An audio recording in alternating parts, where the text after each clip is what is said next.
पुण्यातील बालाजीनगर पोलीस ठाण्यात कार्यरत असलेले सम्राट कदम हे त्यांचे मेहुणे प्रकाश संकपाळ यांच्या दुचाकीवरून सोमवारी रात्री 9च्या सुमारास सांगलीकडे जात होते.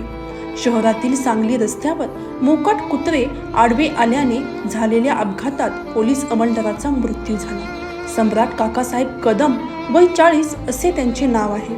ते पुणे पोलीस ठाण्यात कार्यरत होते.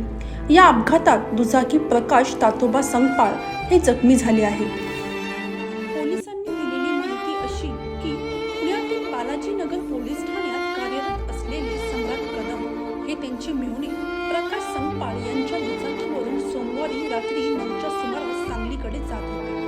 मिरजेतील सिद्धिविनायक रुग्णालयासमोर ते आले असता अचानक मोकाट कुत्रे आडवे आले. यामुळे दुचाकी रस्त्याच्या दुबज्जकाला धडकून ते पलीकडे पडले.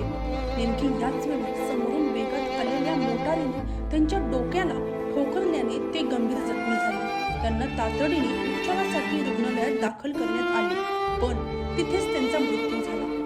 कदम हे गेल्या 20 वर्षापासून पोलीस दलात कार्यरत होते.